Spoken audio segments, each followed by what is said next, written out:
Bom dia! Este vídeo está sendo gravado no dia 27, vai ser postado às 18 horas do dia 27, mas é para senhas diárias do dia 28 de março de 2023. Lúcio, desculpe a tossezinha, vou tomar um chá aqui rapidinho.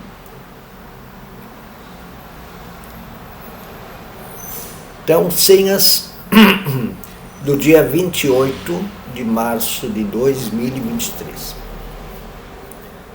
Uma terça-feira, 35º dia na quaresma.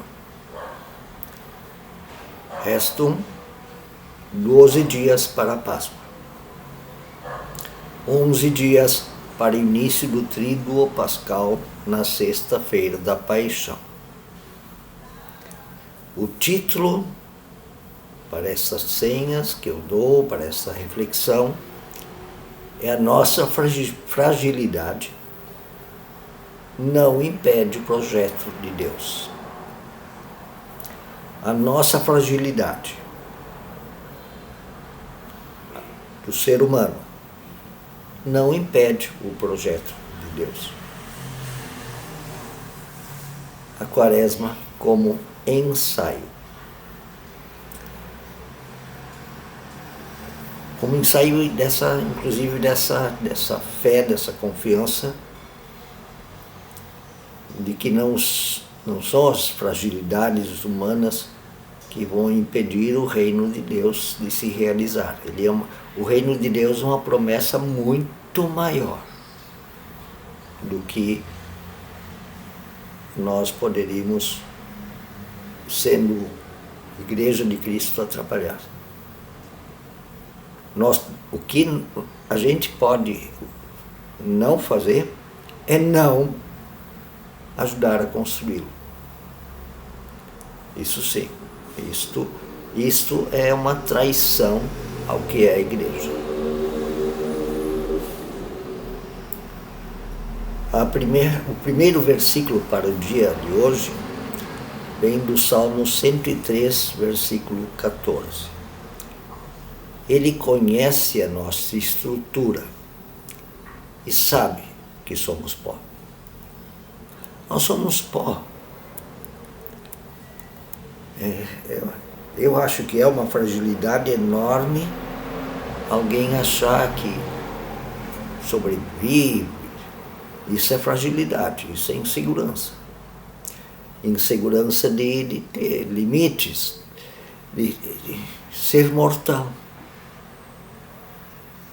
Não. Inclusive o projeto de amor que Deus tem, isto é secundário. O projeto é de amor, de justiça, paz, alegria. Então, o nosso egoísmo de querermos ser eternos é bobagem. Somos pó, e ao pó voltaremos. O segundo versículo vem da segunda carta do apóstolo Paulo aos cristãos e cristãs que moram na cidade de Corinto. 2 Coríntios, capítulo 4, versículo 10. Levamos sempre no corpo o morrer de Jesus, para que também a vida dele se manifeste em nosso corpo.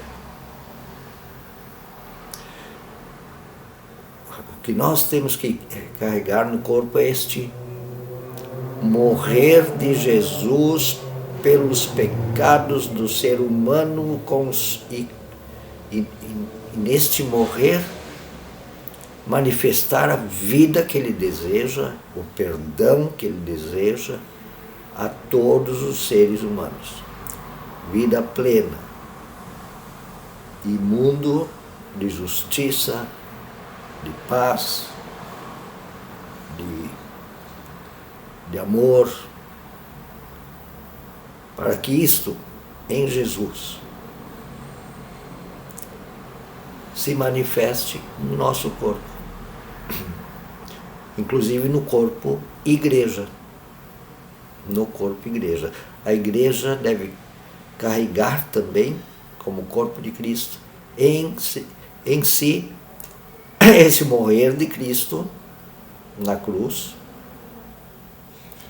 contra o pecado e pela vida. E ela deve manifestar isso no seu jeito de ser. A oração vem dos irmãos morávios. Era uma espécie de fraternidade de comunidades na Europa, tá? Lá pelos anos de 1800, final de 1700, por aí. Século XIX, século XVII, acho que até antes. E vejam que linda esta oração. É uma poesia de tão linda. Tu, Deus, colocas teu tesouro em nossa frágil vida. Tu fazes música em nossas desafinadas cordas e convida-nos para dançar, apesar de nossos mancos pés.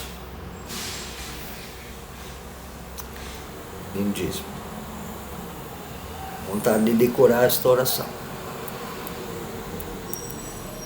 O primeiro texto bíblico para este dia vem do Jó, pessoa muito sofrida, perdeu tudo, ficou doente, morreu a família. Jó capítulo 19, versículos 21 a 27. Misericórdia, meus amigos, misericórdia. Pois a mão de Deus me feriu. Ele acha que está sendo castigado. Mais tarde ele vai descobrir que não. A mão de Deus me feriu. Então por que vocês me perseguem como Deus o faz? Eles vão lá encher o saco do Jó. Porque tu fez um pecado, não sei o quê. Vocês nunca vão saciar-se da minha carne, que nem abutres. Quem dera as minhas palavras fossem registradas. Quem dera fossem escritas num livro, que fossem talhadas a ferro no chumbo, ou gravadas para sempre na rocha. Eu sei que o meu Redentor, meu Libertador, vive, e que no fim se levantará sobre a terra. E depois que o meu corpo estiver destruído e sem carne, eu verei a Deus. Eu o verei com os meus próprios olhos, eu mesmo e não outro, como anseia no meu peito o coração. Ele está nessa, mas ele diz, não, Deus ele vai se levantar, ele vai salvar, apesar de tudo. E eu creio que vou ver esta vitória do meu Redentor, do meu Libertador. E é isso que carrega o meu coração em esperança.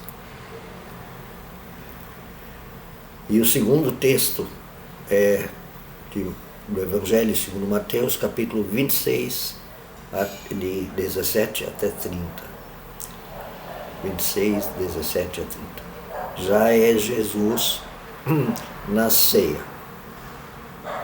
na quinta-feira da paixão. Na ceia que outro dia vai ser a sexta da paixão. No primeiro dia da festa, nos pães sem fermento, pães ázimos, né?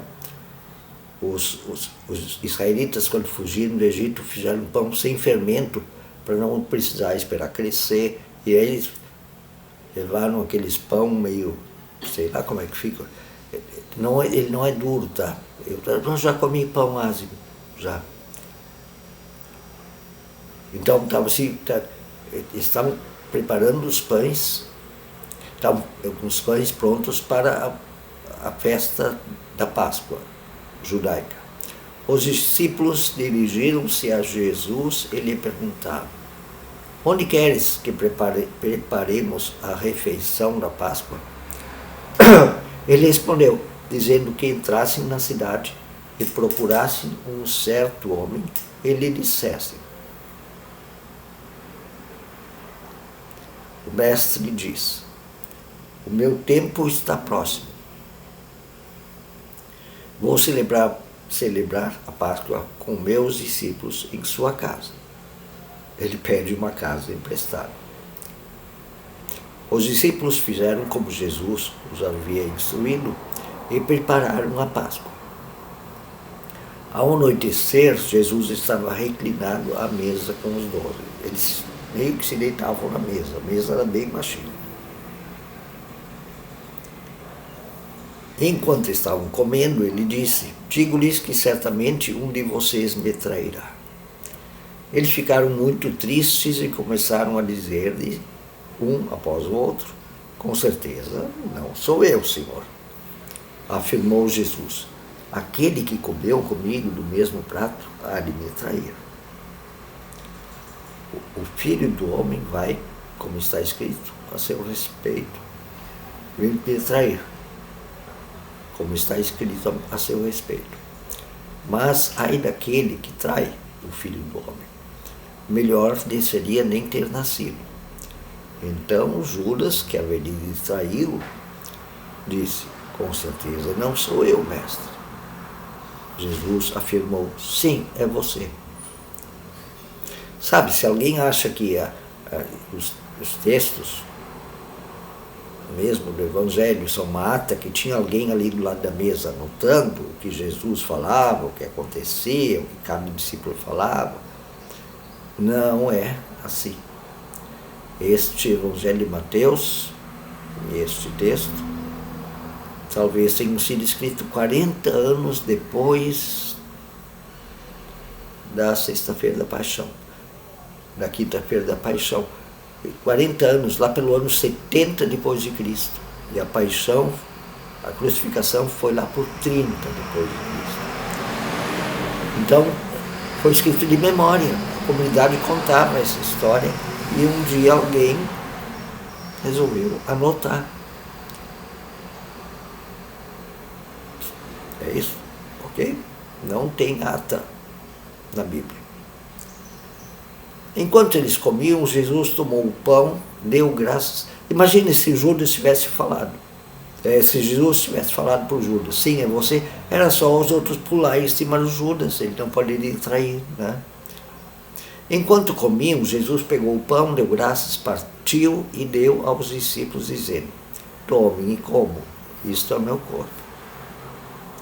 Em seguida tomou o cálice, deu graças e ofereceu aos discípulos, dizendo: bebam dele todos e todas, isto é o meu sangue da aliança, que é derramado a favor de muitos e muitas para perdão dos pecados. Eu lhes digo que, de agora em diante, não beberei deste fruto da videira, até aquele dia em que beberei o vinho novo com vocês no reino de meu Pai. Depois de terem cantado um hino, que legal, né? Saíram para o Monte das Oliveiras. Essa fragilidade do ser humano, inclusive de trair por dinheiro, também não impede a realização da vontade de Deus. Mas trair a vontade de Deus é um negócio sério, né? Mas Judas não foi o inimigo, mas o único inimigo naquela noite.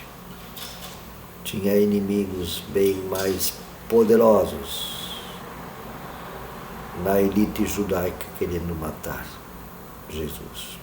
E o fariam na sexta de manhã. Um bom dia.